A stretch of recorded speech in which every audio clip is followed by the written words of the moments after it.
right, hello everybody, and welcome once again to the Emotional Embuffination podcast. I am your host, David Voltson, and here on Emotional Embuffination, we are training to become emotionally buff enough to overcome any conflict in life. And just as importantly, we are looking at different ways to attain new levels of success and happiness and to optimize all those positive emotions. This podcast is just one of a bunch of different resources I have available. Check out the Emotional Embuffination website if you want to find out more about that. It is embuffination.com. On today's show, we are going to be talking about male and female energies primarily, and some of the differences between men and women, and more importantly, into the emotional embuffination point, how you can use that stuff to make yourself feel better, or how you can live a happier life. All right. I feel like this is going to be a controversial one just because there are so many dialogues of late in media and elsewhere hovering around gender and whether that's even a thing. And there seem to be a couple evolving stances here. One is that there are no differences between men and women.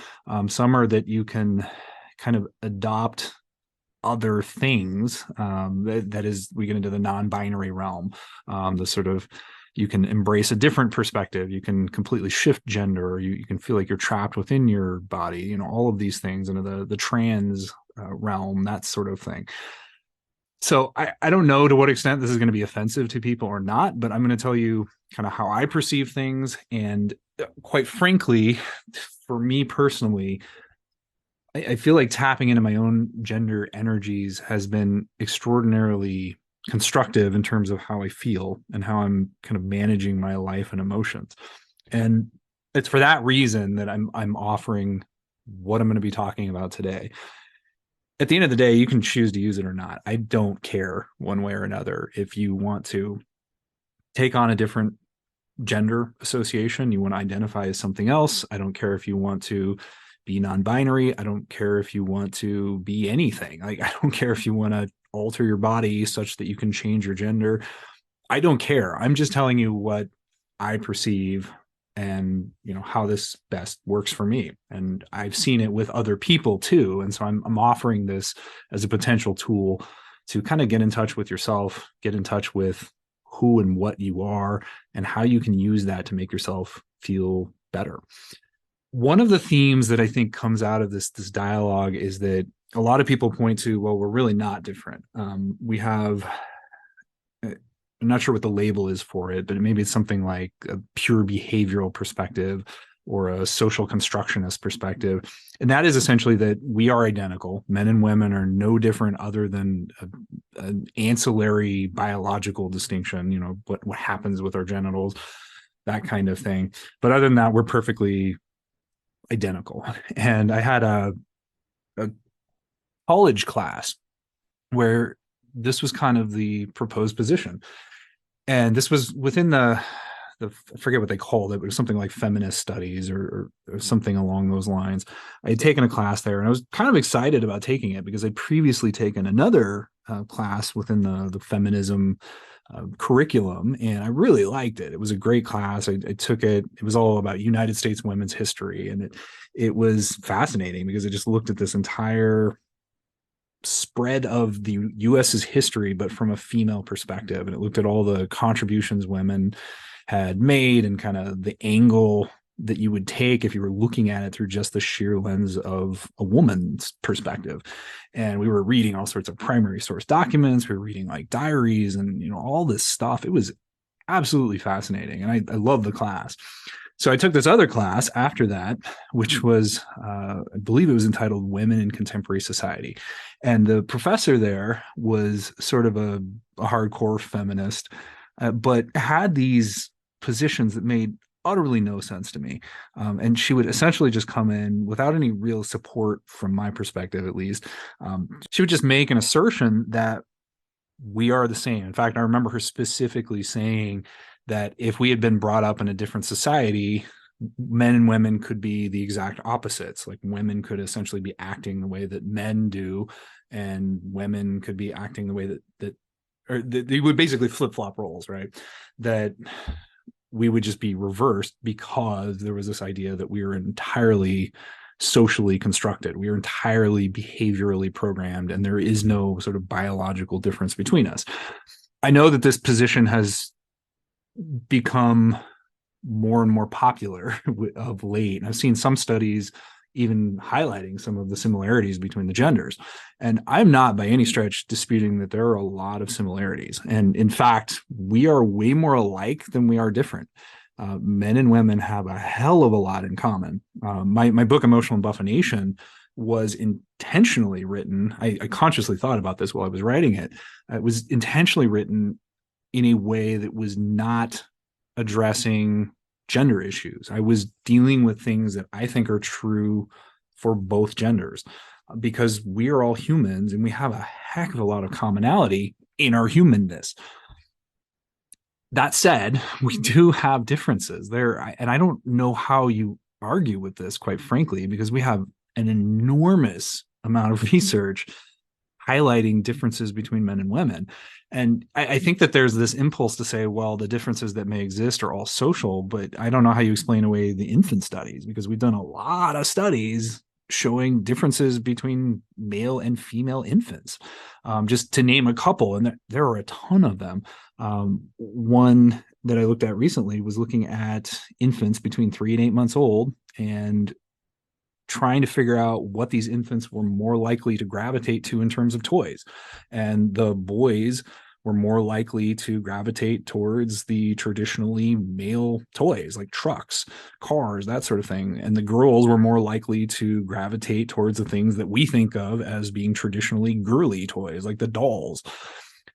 There was another one I was recently looking at that was studying specifically activity. And this was a meta study. So it was looking at a whole bunch of different studies where they were trying to determine which was more physically active, male or female. And there was a statistically significant difference between the two, showing that male infants were more physically active than the female infants. So here again, there was a difference in infants. I remember reading this one when I was very little, and it was so I don't have the site offhand, but I remember seeing it. There was a study where they, if I'm remembering correctly, they took babies and put them in front of this monitor, and then they tied a string to their hands so that when the baby would pull the string, the monitor would light up and something would appear on it. So they get the babies used to this for a little bit, and they're in this little chair right in front of the monitor. And so the babies learn that they can pull the string, monitor lights up, and then secretly the researchers would deactivate the monitor so that no matter how much the baby would pull the string, the monitor would no longer light up. And then they sort of watched the reactions. And what they found was that at some statistically significant level, I don't remember what it was, the male babies were much more likely to grab it and pull and keep pulling and just start yanking the heck out of it. The female babies almost always gave up and started crying. So here again, you've got this difference in infants that is popping up between genetically male and female babies. And it's not just infants. I mean, we have lots of studies looking at adults, and a lot of them focus on things like sexuality and whatnot, but there's a ton of research out there showing that men and women behave differently in certain circumstances or are drawn to different things, have proclivities in different ways.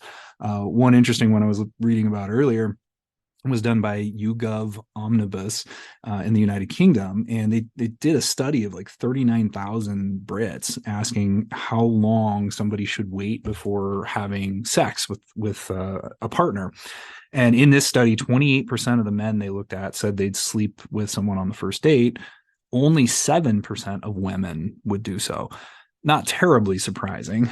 There's another study, which is frequently cited to, where they took college students and they had college students run around on a college campus and approach members of the opposite sex. And they would ask one of several questions. One was, would you be willing to go out on a date with me? Another was, would you be willing to go back to my room, my dorm room? And then the third one was, if I'm remembering correctly, would you be willing to have sex with me? And the would you date with me, there was a difference between there was a very nominal difference between the men and the women. It was pretty close. I think if I'm remembering correctly, it was something like 50% said, yes, I'd like to go out on a date with you, for both genders. But we started seeing more and more of a spread as we shifted into, would you be willing to go back to my room? And then the last question, would you be willing to have sex with me?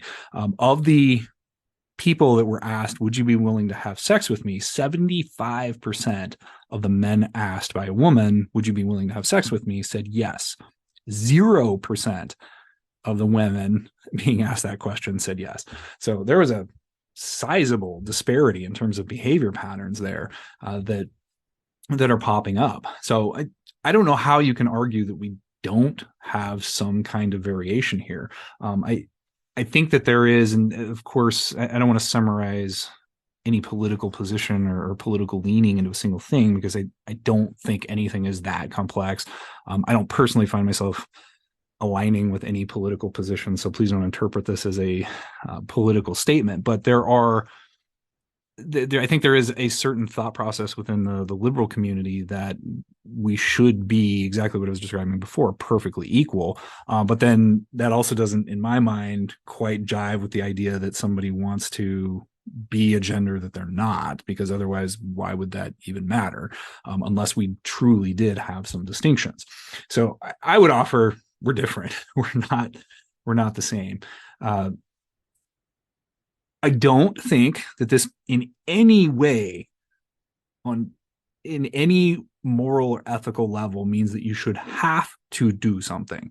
And this, in my mind, is where we really start to get into problems, is when I start to say, well, you're a woman, so you should be in the kitchen. Like, that's a problem, because now I'm trying to force you into a certain behavior pattern based on your gender. I don't think we should at all be doing any of that stuff.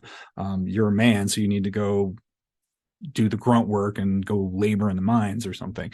Like, whatever it is, that if you're just relying on a pure gender distinction to obligate someone to something, I think that's a problem. But with that said, we seem to have differentiation in the underlying behavior patterns. I also personally, and maybe this is getting a little too much into the political realm, but I have a little bit of trouble with kind of imposing the idea of surgeries on children. I know there's a lot of discussion about talking to kids about what their actual genders are. Here again, I don't really care what you want to do. I don't care if you want to have a kid that grows up and flips genders or changes sexuality, or I don't care about anything like that. I do strongly think that children are extremely emotionally immature and very rarely have the slightest clue what they want or are talking about, on an emotional, developmental, or even cognitive level. They don't. Most adults don't even really have a solid grip on what's going on. Children just don't have any clue what's going on. I don't care how mature you think your kid is for his or her age. They're just not very mature. So I hesitate to encourage a child to make a lifelong physical alteration in an immature state. But again, at the end of the day, I don't care what anybody's doing. I'm only offering this as a possible model by which to feel better. There's also some scenarios, I think, where the shift in genders can be intrinsically motivating. For example, if I'm a child and I want to change my gender, there is a lot of incentive in doing that, because you get to be essentially identified as special. And you can roll into some of the victimhood mindset, which, if you've heard any of emotional embuffination, you'll know I'm an advocate against, is going into the victimhood thing.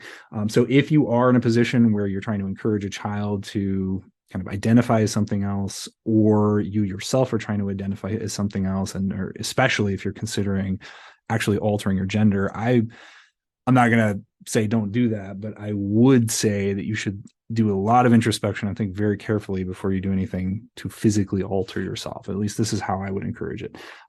Just because it can pop up in a lot of problematic ways. Like, it can become a function of just that victimhood, and that's what drives you into it, or the need to be special, which a lot of children are desperate for. Sometimes it can be a self-defense mechanism. So just think carefully about it if that's the road you want to go down. But again, at the end of the day, if that's what you want to do, then do it. I'm not trying to prohibit or condemn that in any way. I don't think that any of us should be condemned for whatever the heck we choose to be or do, on the condition that it's not injurious to other people. But do think about it, because again, what we're talking about in emotional embuffination is trying to optimize yourself, escape victimhood, facilitate positive emotions. And if the motivations for your path to look at gender are coming from a place of fear or victimhood or anything like that, it's not going to take you down a good road. Changing the external stuff does not fix internally broken things. So just contemplate that if you're in that situation. One more thing I want to talk about, kind of on a social level, is this idea of toxic masculinity. And I think that some people that are sort of in the liberal realm get this right, and some people don't, because I think there's a tendency to conflate the idea of toxic masculinity with just any masculinity. So if there's any sort of connection to something that feels masculine energetically, then you just start to label that immediately as something toxic. I don't think that every person talking about toxic masculinity looks at it this way. And I would advocate for, if you're going to have a toxic masculinity discussion, and I'm going to get into this a little bit later because that sort of falls into the paradigm and umbrella that I'm talking about, I would advocate that you should look at it as when masculinity becomes injurious to other people or becomes a problem that causes you problems. If it's not doing those things and it is masculine in nature, I would just say don't apply the toxic part of that. But I think there's a tendency to sort of meld those two. All right, let's talk about the model that I have come together with. I haven't heard anybody describe it in exactly this way. So this is sort of my convention. I didn't entirely make up these concepts. I've gotten them from elsewhere, of course. But this is what the framework that I'm using is a model that I've, I guess, coined for my own personal use. So I'm going to offer it to you. So there are, under my model, essentially a couple of different energetic elements. So it starts with the underlying gender energy. And then from the underlying gender energy, we shift into the behaviors that manifest from tapping into or not tapping into that particular gender energy. And either a man or a woman can tap into a masculine or feminine energy, either way. The behaviors are just what you're doing outside of that. And then we also have something that I tend to think of as like adaptive or corrupted gender energies, which is where things kind of go off track and you're sort of tapping into a gender energy, but it results in a behavior pattern that kind of like the toxic masculinity thing that ends up being destructive in some way. So let's tear these down a little bit. The feminine, let's talk about feminine first. So feminine energies are traditionally thought of as being like flowing, dynamic, nurturing, expressive, relational, connected, sometimes emotional, unrestricted, creative, circular, receptive. There's a focus on beauty. They're beauty centered. They're romance oriented. The masculine energies are thought of as being conquering, assertive, goal oriented, powerful in sort of a physical sense, because either one can be powerful, structured, physical, disciplined, linear, very direct, problem solving oriented, focused, and in motion. My model, I think, reduces it down just a little bit more. So I tend to think of just really three basic concepts for each of the two energies. So I would offer you that the male energies tend to float into protective and or combative as one. Two is physical, and three is providing. On the female side, my model is that the female energetic, I guess, outline starts with a representation of beauty, relational energies, and receiving energies. So protective, combative, physical, and providing for males. For females or female energies, it's beauty, representations, relational and receiving. And one more thing, I just want to reiterate this. I kind of alluded to it a second ago, but I don't think that one is inherently strong and the other one isn't. And I think there's a tendency to think of the stereotypes as being men are strong, because men sort of often seek out physical strength. And this is another one of those sort of biological differences we have. I mean, there is enormous amount of research showing that men are generally physically stronger than women. And just our hormonal cocktail seems to facilitate that, the development of strength and muscle in, and just the straight up anatomy that we have sort of facilitates that more in men than in women. But when I'm talking about strength specifically, I don't think of that as being tied to just physical strength. I think either one of these can be strong. There's an enormous amount of strength that can come out of a female energetic position. It can take a lot of strength to engage in relational efforts. Many of the things that I describe in Emotional Embuffination, the book, talk about being relational, being diplomatic, being non-confrontational, non-combative. So it's almost the reciprocal of the male energies. And so in many ways, that might be more difficult for a man than it would be for a woman. So to whatever extent that's true, I think it's important to tap into the reciprocal energy for whatever the resolution of that problem is. When you're talking about beauty representation, especially when you yourself are the focus of the beauty, that can take an enormous amount of courage and strength. I mean, think about just stereotypically and anecdotally, I've known an insane number of women who've come to me and seem very wrapped up in their self-perception about what they physically look like. They often want to be deemed beautiful, attractive, pretty, and everybody wants to be attractive on some level, but anecdotally, it seems like a lot more of the women in my life have been focused on how upset they are that they don't feel beautiful than I've known men that are upset that they don't feel like they're super hot. And if you are a woman and you are putting yourself out there and you are dressing up really nice and trying to go out and look sexy, that can take a fair amount of courage, especially if you're feeling insecure about your body. And that's a strength. There's strength in the relational stuff. There's some strength in putting yourself in a vulnerable position where you're receiving.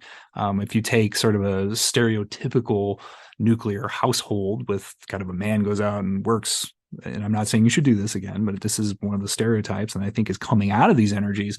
If you take a situation where a man goes out and works all day and the woman just stays home and does child rearing and cares for the house kind of thing, then if you embrace that stereotype, that's an enormous amount of dependence from a woman's perspective. I mean, she's putting a lot of faith in the idea that this relationship is going to prevail and she's going to continue to be able to survive. That's a kind of strength. There's enormous levels of strength that go into being a woman and exhibiting a female energy in so many different ways. Anyway, those are the energies. So next we have the behaviors. So the behaviors are things that are coming out of the energy itself. And if you think of some of the stereotypes, and this is why they don't necessarily match up, because just because you are exhibiting or tapping into a particular gender energy does not necessarily mean that you are going to engage in a specific behavior. One of the things I think of like as a stereotype almost of women is that they love shoes. You know, everybody's heard this stereotype, like women are just obsessed with shoes. When I was in law school, I had a class where I always sat in the same spot, and there was a girl that sat in front of me every single class. And she had her laptop open. Every single class, she would spend pretty much the entire class looking online at different shoes. And I thought it was almost comical. I mean, this went on for the entire semester. She was just browsing different shoes all class every single time. And that to me seemed to match up with the stereotype, right? That women are all into shoes. Obviously, not all women are into shoes.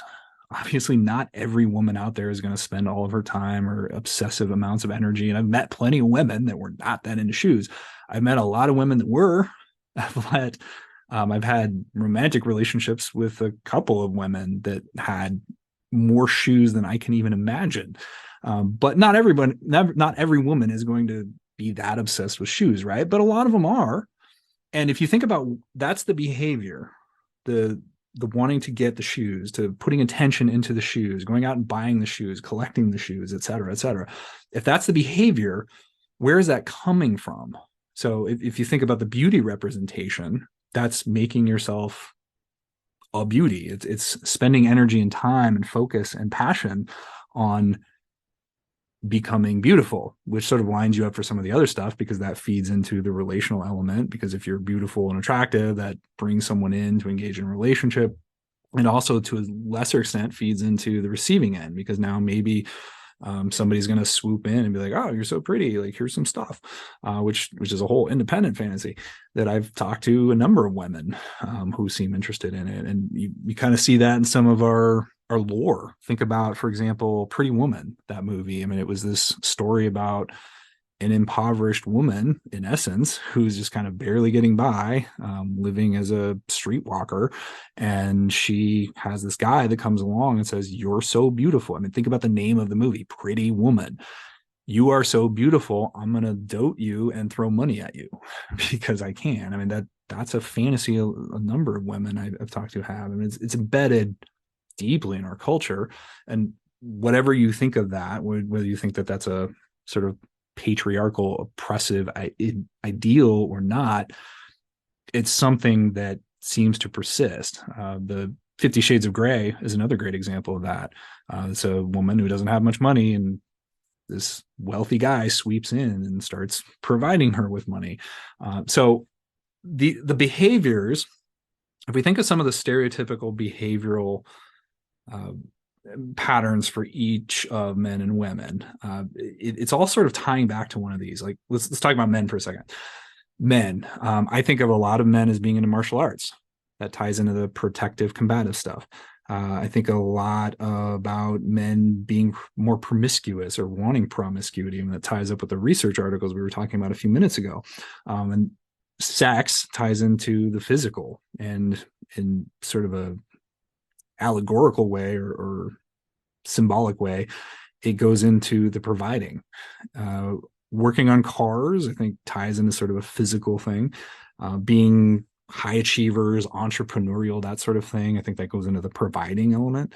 One of the stereotypes I always think of is like they're driving somewhere and the guy, it's almost moot in modern times when we have Google Maps and everything, but you used to have the stereotype of guys will refuse to ask for directions.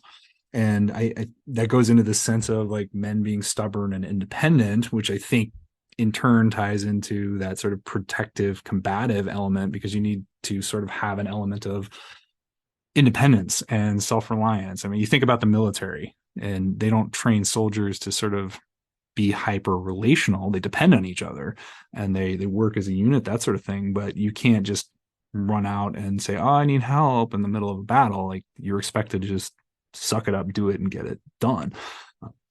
That goes into that protective, combative mode in my mind.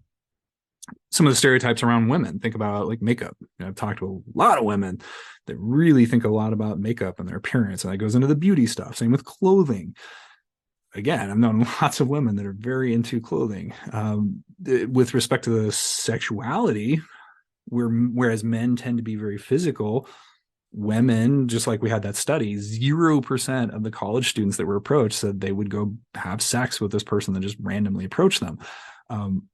Most of the time when I talk to women about sexuality, they want to be wooed first. They want to, take me to dinner, buy me wine, that kind of thing. They want to receive, which was one of those, but they also want the relational element of it, so that it's tying into a couple of things. So that, and this also goes into some evolutionary stuff. I mean, if you just wanted to get out of the energetic perspective, I mean, it just sort of makes logical sense that from our different evolutionary makeups, men are more interested in spreading seed around because that's their optimal way of generating offspring. Women have to be a lot choosier because they're sort of stuck with their offspring for quite a while. Not only do they have many months of impregnation, but then they've got to make sure that the child is cared for many years thereafter. So a woman has a high drive to be choosier about prospective sexual partners. And so, I mean, you're seeing that kind of funneled out. But if we keep on the energetic model that I'm offering here, a woman's going to want to be wooed before sex because that ties into the other stuff, the relational stuff they're receiving. Think about sex itself too, because women, I don't think dislike sex per se. They just are much choosier about it. And from, again, sort of a symbolic level, that ties into the receiving end of it, and to a certain extent the relational end of it, because most women think of sex as being, I've talked to women literally who've told me they can't even distinguish between the idea of having sex for its own sake versus sex as a bonding mechanism. So that sort of ties into this relational energy again. I've also talked to women who sort of have this fantasy of just being doted on. Like, I've literally talked to women more than once who had fantasies of being like a sugar baby, have some guy that can just come along and throw money at them. And again, this ties into stuff like the Pretty Woman and the 50 Shades of Grey. I think Breakfast at Tiffany's. I mean, there's so many different examples of this. It goes back a long time. Think of Cinderella. And again, you may choose to think that this is some sort of Western patriarchal oppression, although I would offer to you that these are something deeper than that. I think that these tie into some of what we are. Keep in mind also that with respect to the behaviors, there can be overlap in this stuff. So you can have men and women that are liking the same thing, but for different reasons. One of the examples that pops into my head is I love playing the game Fortnite. I got kind of hooked on that a while back. If you're not familiar with it, it's basically this game where you play a character that gets dropped on an island with, there's usually about 100 people in a game. There's 100 people running around on this island, and you can grab weapons and kind of shoot at each other. And the end goal is essentially to be the last man standing. And the island, there's a storm that kind of pushes everyone more and more towards the center, and you just have to fight off all the other people. And I got really hooked on it, which from the energetic perspective makes sense. I'm male. I like the idea of engaging in combat and this sort of competitive stuff, which ties right into that protective, combative energy. And this is sort of a simulated way of doing that. You're running around on an island fighting all the other people. Well, my daughter also got very into Fortnite for a while, and she's sort of been into it on and off. It's interesting, though, because if she's playing by herself, she's less excited about it. But if I am playing at the same time as her, that is to say, we're both in the same game and we're sort of fighting off the other people, because you can make teams in this game. And if we're in there fighting off others together, or she's going online with one of her friends, it's a totally different experience. She gets very excited about it and wants to play. Think about what's going on there. I'm perfectly content to play by myself because I'm being sucked in under this energetic level of the protective, combative stuff. She's more drawn to the exact same behavior, but under more of a relational perspective, which goes back to the female energy there. So we're engaged in the same outer behavior, but for different reasons. So you can totally have overlapping behavior patterns, but for different reasons. Sexuality is another good example of that. I mean, men tie into the physical in a different way than I think women do, and women tie into the relational in different ways and the receiving in different ways. And so sex can be something that both genders want, but for totally different reasons. And of course, as we've established already, there's some differences in terms of the proclivities to engage in it in the first place, but we can definitely overlap.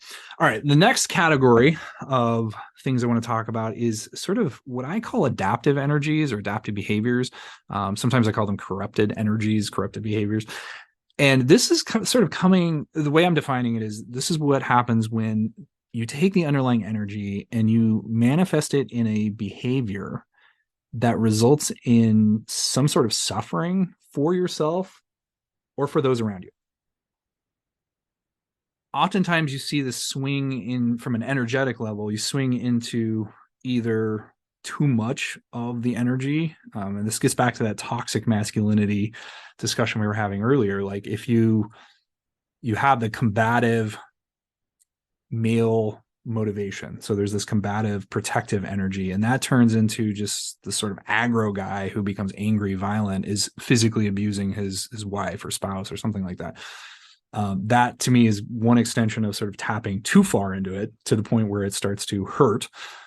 Or you sort of flip into the reciprocal energy. Like if you go extreme into the opposite, I think there also becomes sort of corruption or adaptiveness.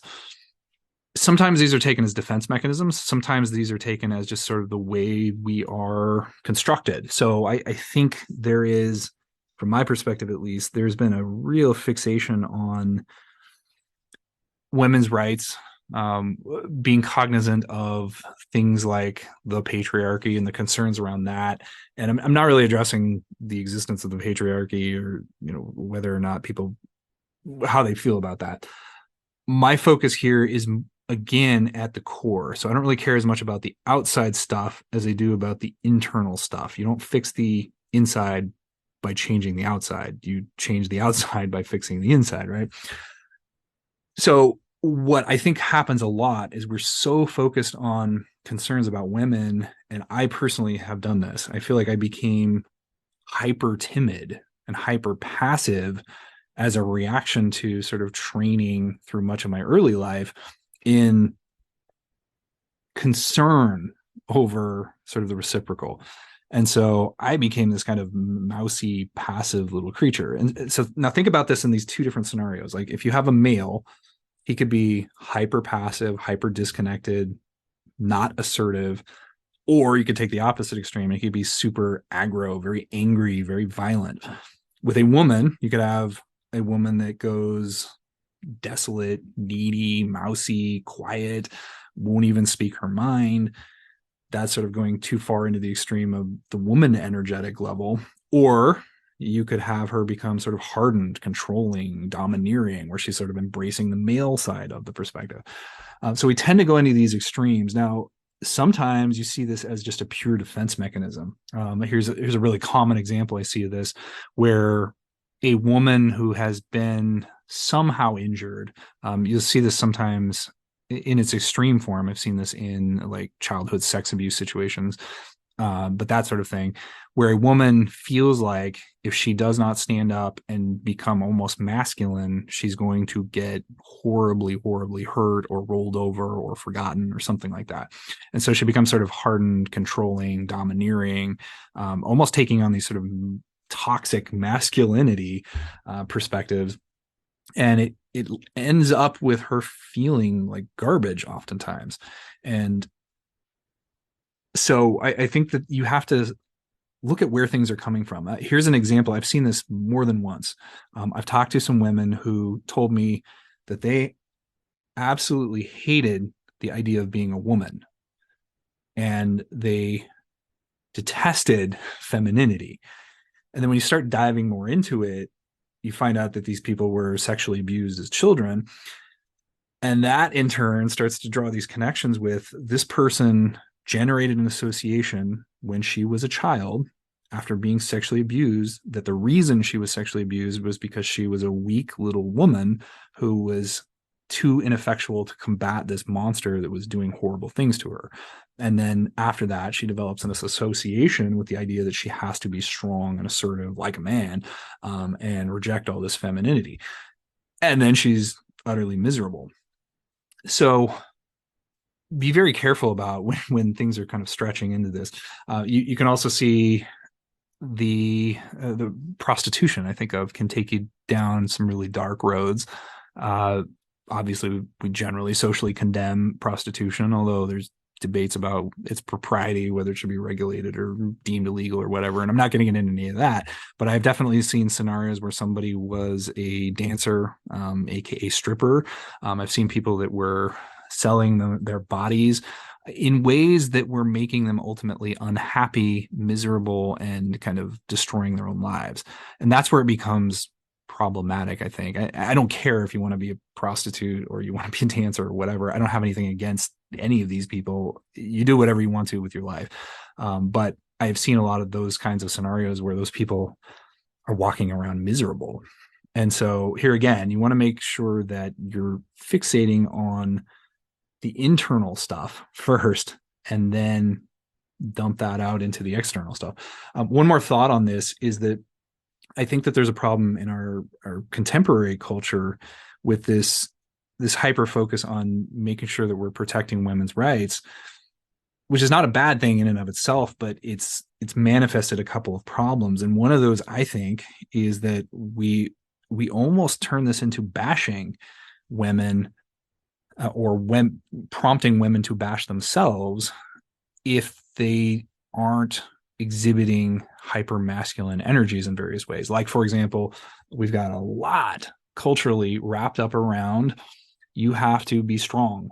And we've got like movies, think of like Black Widow, she's this crazy super ninja superhero who can run around and defeat anybody. And that's become sort of a common theme where this woman has to be this strong, powerful character that can defeat anybody and be combative, be male in terms of energy.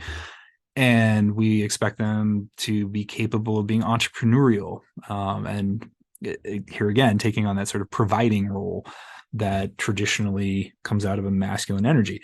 Again, I don't care if you want to do this, but frequently it causes problems insofar as women might start to fixate on a multiplicity of things. So, for example, you have somebody that might dedicate their life to being a mom, which I think is a perfectly respectable choice.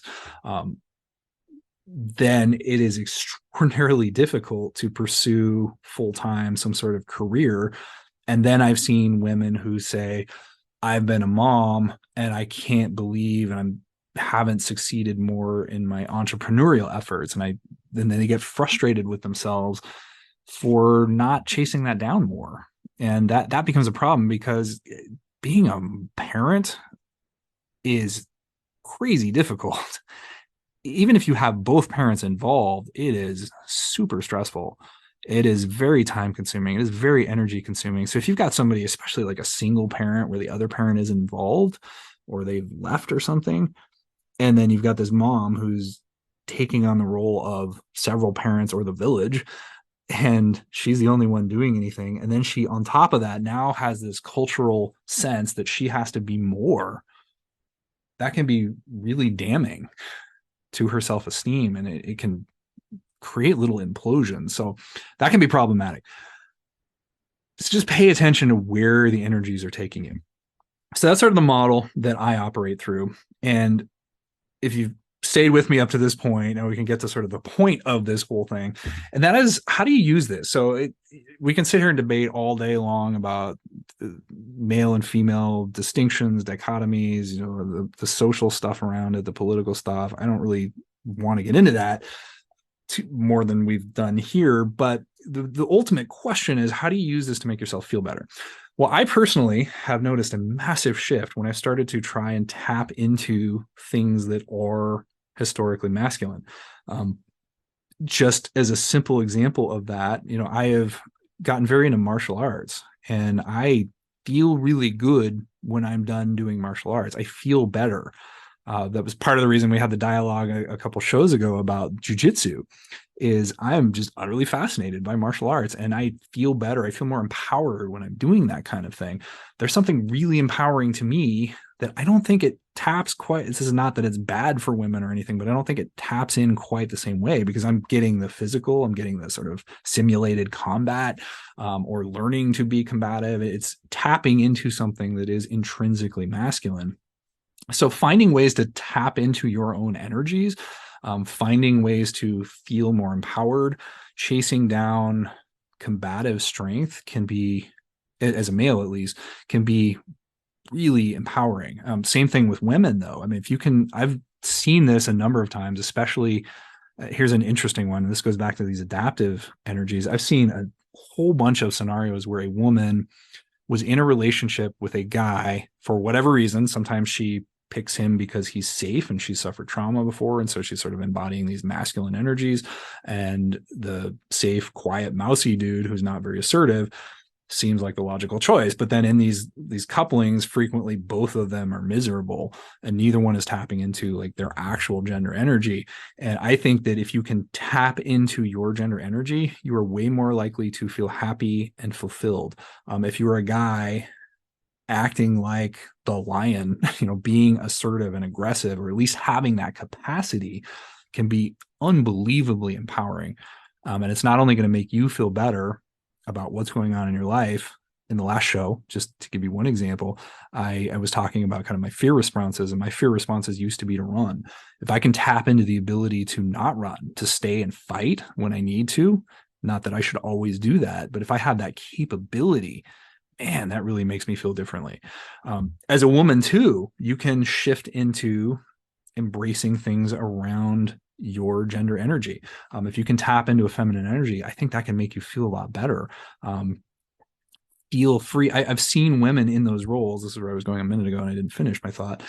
I've seen women in those roles where they were sort of having to pick up the slack for a man. I've seen scenarios where like a man in a relationship was just utterly worthless, couldn't solve any problems, couldn't do anything, was like cowardly. And then the woman had to pick up the slack for him. And she sort of had to take on the masculine energy because he wasn't doing it. And then she feels very hardened and very out of her own character, and she's kind of miserable and just sort of diligent and working through stuff.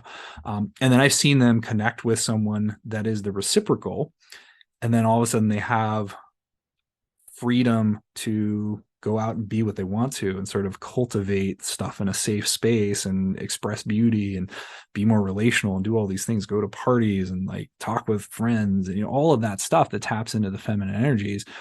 Then they can feel better. So pick obviously whichever one you're in, look at the opposite and see if you can tap into some of your gender energies. And if this doesn't work, you haven't lost anything by trying it a little bit, but try it out. See if it makes you feel better.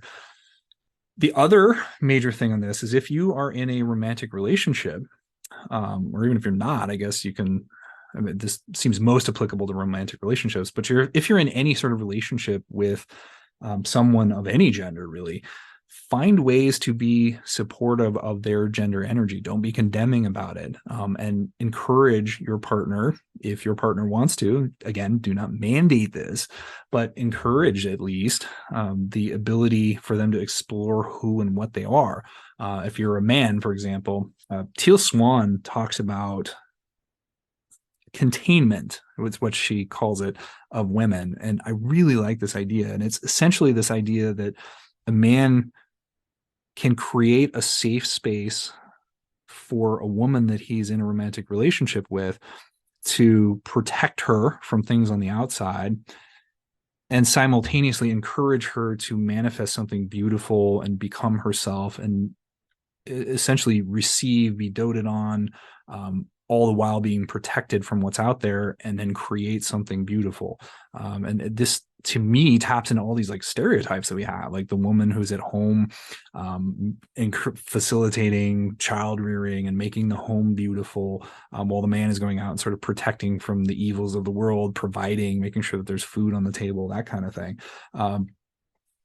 Again, I'm not saying you have to do that or a woman shouldn't be working or anything of that nature, but if you can find a way in whatever, remember, start from an energetic level and then allow that to manifest into whatever behaviors want to be, and try to provide a space wherein your wife, spouse, significant other can do that. If you are a woman, on the other hand, kind of be supportive of the male aspirations, be supportive of the desire to engage in the physical. And that can be sexual, or it can be like working on the cars.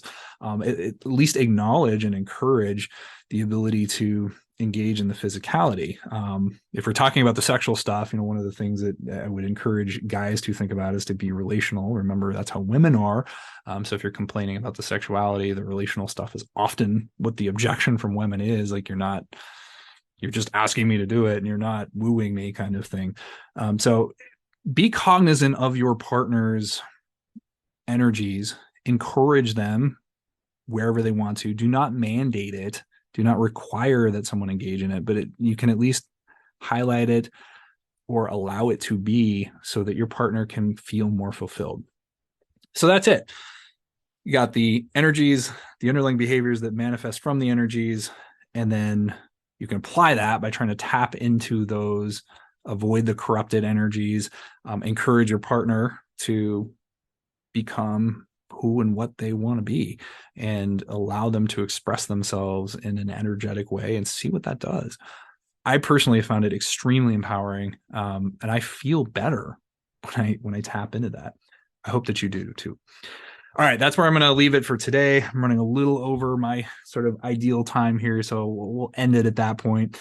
I hope that you have found something here useful. I hope you can walk away with some little nugget that's going to help you improve your life, help you feel better. Please try out the concepts we've talked about here. Just play around with it at least. Keep an open mind with it. Remember, at the end of the day, the objective that we've got here is to become more emotionally embuffed. And just like going to the gym, you don't just do that one time and walk away and say, I'm buff forever. You just keep on doing it every day. You keep working on it more and more. At the end of the day, I want you to go from saying things like, the struggle is real, to being able to say, what struggle? Thank you all for listening. Have a great week, and I will see you on the next show.